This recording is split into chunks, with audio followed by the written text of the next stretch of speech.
Video में अपन ने पढ़ा था समतल दर्पण यानी कि प्लेन मिरर, ठीक है। और उसके बाद अपन ने उससे इमेज फॉर्मेशन प्रतिबिंब निर्माण भी पढ़ लिया था। अब आज का अपना जो टॉपिक है वो है लैटरल इन्वर्जन या पार्श्व परावर्तन। इसका सबसे पहले मैं आपको एग्जांपल बता देता हूँ तो आपको ऐसे ही समझ में आ जाएगा कि हम पढ़ने के वाले हैं। जैसे आपने एम्बुलेंस वगैरह देखी होगी तो उस पर एम्बुलेंस जो लिखा रहता है, ठीक है,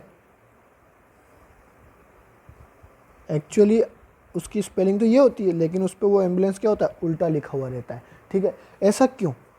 ताकि जब आप अपनी गाड़ी में कभी भी नोटिस करना, आप एम्बुलेंस पे जब एम्बुलेंस लिखा हुआ देखोगे ना तो वो उल्टा दिखेगा, लेकिन जैसे ही आप अपनी गाड़ी के मिरर में देखोगे, दर्पण में देखोगे, बैक व्यू मिरर में जो पीछे देखने का शीशा होता है उसमें, तो आपको वो एम्बुलेंस एकदम सीधा दिखेगा, ठीक है। यही जो घटना हो रही है इसी को क्या बोलते हैं, पार्श्व परावर्तन या लेटरल इन्वर्जन। लेटरल यानी कि साइड में, ठीक है, इन्वर्जन मतलब उल्टा, पार्श्व यानी कि साइड वाला, परावर्तन यानी कि परावर्तन जो हमने पढ़ा है, सिंपल, ठीक है। अब कैसे होता है कि जो समतल दर्पण होता है उसमें क्या होता है कि जो लेफ़्ट वाली चीज़ है, ठीक है, जो लेफ़्ट वाली चीज़ है वो बन जाती है राइट। ऐसा नहीं है कि मैं लेफ़्ट लिखूंगा तो दर्पण को सामने रखते हैं राइट की स्पेलिंग बन जाएगी, ऐसा नहीं होगा। जो दाहिनी लेफ़्ट चीज़ है वो बन जाएगी राइट और जो राइट चीज़ें हैं वो बन जाएगी लेफ़्ट, ठीक है। अभी भी आपको थोड़ा बहुत कन्फ्यूजन होगा तो मैं एकदम बेसिक से समझा देता हूँ। देखो सिंपल तरीका क्या होता है कि हमने पढ़ा है कि जैसे ये मान लो मैंने एल बनाया और इस एल के ऊपर 3 पॉइंट बना दिए, ए बी और सी, ठीक है। अब हमने क्या पढ़ा था कि जब हम इससे प्रतिबिंब बनाएंगे या इमेज बनाएंगे किसी भी बिंब या ऑब्जेक्ट का, तो वो उतनी ही दूर बनेगा, उतने ही साइज़ का बनेगा जितना कि वो है, ठीक है। तो अब आप ये बताओ पॉइंट बी पास है या पॉइंट सी पास है? सीधी सी बात है, कौन पास है? Point C. तो यहाँ पर पहले कौन सा पॉइंट बनेगा? सी। उसके बाद फिर कौन सा पॉइंट बनेगा? बी। और बी के ही परपेंडिकुलर लंबवत कौन सा पॉइंट आ जाएगा? ए। तो अब देखो ये एल था कैसा और बन कैसा गया? हमने कोई कलाकारी की? नहीं, हमने सिर्फ क्या किया, जो परावर्तन के नियम है या जो प्रतिबिंब की विशेषताएं होती हैं उनकी क्या की, पालना की। तो एल क्या हो गया? उल्टा हो गया, ठीक है। लेफ्ट का क्या हो गया? राइट हो गया। यही फिनोमिना क्या कहलाता है? लेटरल इन्वर्जन या पार्श्व परावर्तन। एक और एग्जांपल मैं आपको यहाँ पे बता देता हूँ। जैसे मैंने यहाँ बना दिया के, ठीक है, ये एक पॉइंट हो गया ए, ये एक पॉइंट हो गया बी, ये एक पॉइंट सी और ये डी और ये ए, ठीक है। तो सबसे पहले कौन से बनेंगे? ए और सी पॉइंट, और इन दोनों को मिलाओगे तो कौन सा पॉइंट मिल जाएगा आपको? बी पॉइंट, ये बी पॉइंट, और इसी के परपेंडिकुलरली बन जाएगा ई पॉइंट और डी पॉइंट, ठीक है। अब ये बनाते टाइम थोड़ा ऊट पटांग सा आपको लग रहा होगा, बाकी समझ गए आप कि क्या होगा, जो लेफ़्ट है वो हो जाएगा राइट और जो राइट है वो हो जाएगा लेफ़्ट, ठीक है। जैसे इसका ये के था, इसका मुंह इस तरफ खुल रहा था, ये साइड राइट हो गई, जबकि इस वाले के का मुंह किस तरफ खुल रहा है? राइट साइड में, तो हो गया लेफ़्ट का राइट, ठीक है। इसकी जो डंडी थी वो कहाँ थी? लेफ़्ट साइड में, जबकि इसकी डंडी कहाँ आ रही है? राइट साइड में। ऐसे ही इसमें देखो एल में जो सीधी डंडी है, ऊर्ध्वाधर या वर्टिकल लाइन है, वो कहाँ पे? लेफ़्ट साइड में, जबकि इसमें कहाँ पे आ रही है? राइट साइड में। और जो हॉरिजॉन्टल लाइन है वो इसमें कहाँ पे खुली हुई है? या जो हॉरिजॉन्टल और वर्टिकल लाइन जॉइंट हो रही है वो कहाँ है? लेफ़्ट में, जबकि यहाँ पर कहाँ हो रही है? राइट में। तो हो गया लेफ़्ट बिकम राइट और राइट बिकम लेफ़्ट। यही फिनोमिना क्या कहलाता है?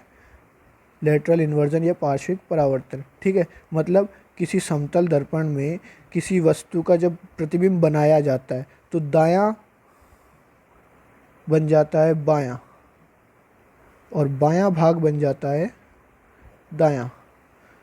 परावर्तन की इस घटना को क्या कहते हैं? पार्श्व परावर्तन। Whenever an image form through the plane mirror, then the left part becomes right and the right parts become left. This phenomena is known as lateral inversion, ठीक है। ये तो बात हो गई अपने प्लेन मिरर की कंप्लीट। अब मैंने आपको बताया था मिरर दो टाइप के होते हैं और उसमें दूसरा टाइप कौन सा था?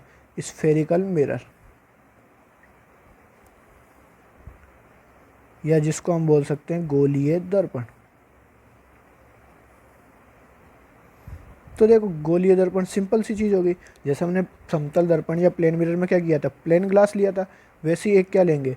स्फेरिकल ग्लास लेंगे, गोल ग्लास लेंगे, ठीक है।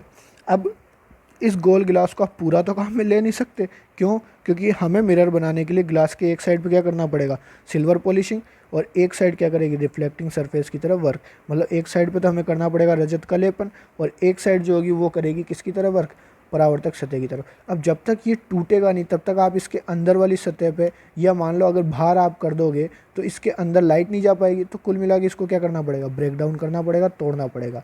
ठीक है, तो एक गोले कांच लिया और इस कांच का टुकड़ा काम में लेंगे। ठीक है, और इस जो टुकड़ा, मान लो अब जैसे मैंने यहाँ से इसको कट डाउन कर लिया तो ये टुकड़ा बचा मेरे पास। अब इस टुकड़े की एक सरफेस पे तो मैं क्या कर दूंगा, सिल्वर पॉलिशिंग, एजी पॉलिशिंग, और दूसरा सरफेस क्या हो जाएगा, रिफ्लेक्टिंग सरफेस या परावर्तक सतह। ठीक है, तो एक गोले का क्या लेना है, गोलीय कांच का टुकड़ा लेना है और उसकी एक सतह पे क्या कर देनी है, एजी की पॉलिशिंग, रजत का लेपन कर देना है। तो दूसरी सतह किसका काम करने लग जाएगी, परावर्तक सतह का। ठीक है, अब मैंने आपको इसमें आगे बताया था कि जो गोलीय दर्पण होते हैं वो दो टाइप के होते हैं, तो वो अपन बाद में पढ़ने वाले हैं। पहले अपन सिर्फ क्या पढ़ रहे हैं, गोलीय दर्पण। तो ये तो बेसिक सा हो गया। ठीक है, क्या हो गया कि एक गोलीय कांच का टूटा हुआ टुकड़ा जिसके किसी एक सतह पर रजत का लेपन किया जाए तथा दूसरी सतह परावर्तक सतह की तरह व्यवहार करे। ठीक है, उसे क्या कहते हैं,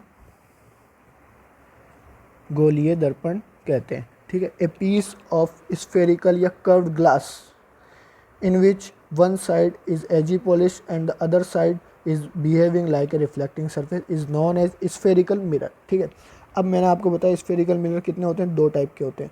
एक तो होता है कॉन्वेक्स और एक होता है कॉनकेव। हिंदी में इसको बोलते हैं अवतल, सॉरी इसको बोलते हैं उत्तल और इसको बोलते हैं अवतल। ठीक है, याद रखने का तरीका भी मैं आपको बता देता हूँ। जैसे कॉन्वेक्स, ये कॉनकेव, केव का मतलब क्या होता है, गुफा। ठीक है, और गुफा जैसे मान लो ये इस कर्व्ड ग्लास ले लिया हमने। ठीक है, अब हमें क्या करना पड़ेगा, एक साइड पे एजी पॉलिशिंग और एक साइड पे रिफ्लेक्टिंग सरफेस की तरह बिहेव करेगी। तो जिस साइड आप एजी पॉलिशिंग करोगे वही डिसाइड करेगा कि ये कॉन्वेक्स बनेगा या कॉनकेव। जैसे मैंने आपको बताया केव का मतलब क्या हो गया, गुफा। तो अगर ये आउटर सरफेस या गुफा वाली अंदर की तरफ घूमी हुई ये वाली सरफेस अगर ये वर्क करती है हमारे रिफ्लेक्टिंग की तरह, और इसकी आउटर सरफेस पे जो उभार है उस पर अगर हम कर देते हैं एजी पॉलिशिंग, तो ये क्या बन जाएगा, तो ये बन जाएगा अपने पास कॉनकेव मिरर। ठीक है, या वैक्स। अब जैसे केव वाला तो कौन हो गया कि भाई जिसकी केव यानी कि अंदर की तरफ घूमी हुई सरफेस रिफ्लेक्टिंग सरफेस की तरह बिहेव करे वो हो गया कॉनकेव। तो जो दूसरा बच गया मतलब जिसकी बाहर की तरफ आउटर सरफेस या उभरी हुई सरफेस वर्क करे किसकी तरह, रिफ्लेक्टिंग सरफेस की, और इनर सरफेस पे हम कर दें एजी की पॉलिशिंग, तो वो क्या हो जाएगा, कॉन्वेक्स। ठीक है, अब हिंदी में बात कर लेते हैं। तो देखो गोलीय दर्पण कितने हो गए, दो, उत्तल और अवतल। ऊ का मतलब क्या हो गया, उभरा हुआ। ऊ का मतलब क्या हो गया, उभरा हुआ। तो ऐसा गोलीय दर्पण या किसी गोले लिए कांच का कटा हुआ ऐसा भाग जिसका उभरा हुआ सतह, जिसकी उभरी हुई सतह तो क्या हो, परावर्तक सतह, और अंदर धसी हुई सतह पर क्या किया जाए, रजत का लेपन। एकदम सिंपल है याद करना भाई। ऊ से क्या हो गया, उभरा, तो जिसकी उभरी हुई सतह परावर्तक होगी वो क्या हो जाएगा, उत्तल दर्पण। क्या हो जाएगा, उत्तल दर्पण। ऐसे ही इसका उल्टा कर दो। ठीक है, जिसकी उभरी हुई सतह पर क्या की जाए, रजत का लेपन, और अंदर धसी हुई सतह क्या हो, परावर्तक सतह। जैसे अ से अवतल और अ से ही होता है अंदर। ठीक है, तो हिंदी में भी बता दिया और इंग्लिश में भी आपको नाम बता दिया। ठीक है, तो ये ज्योमेट्री के बेस पे हैं, यानी कि ज्यामिति के आधार पे इनके नाम हमने आपको बताए हैं। ठीक है, अब ये आपके पास अपन ने आज पढ़ा बेसिक कि भाई गोलीय दर्पण क्या होते हैं, किस टाइप के होते हैं, आप कैसे पहचानोगे कि कौन से गोलीय दर्पण को क्या बोला जाता है। अगली वीडियो में अपन पढ़ेंगे कि इनकी क्या क्या बेसिक प्रॉपर्टीज़ होती है, क्या क्या इनके रूल्स होते हैं रिफ्लेक्शन के, मतलब परावर्तन, इनसे अगर प्रकाश किरणें परावर्तित होंगे तो क्या नियम लगेंगे, या इनके क्या क्या मुख्य गुण होंगे। ठीक है, और उसके बाद जो अगला टॉपिक अपन पढ़ेंगे वो पढ़ेंगे इनके प्रतिबिंब का निर्माण। ठीक है, उसके बाद अपने पास ये ख़त्म हो जाएगा लगभग। ठीक है, आज के लिए इतना ही। धन्यवाद। घर पर रहें, सुरक्षित रहें, और लॉकडाउन को बनाए रखे।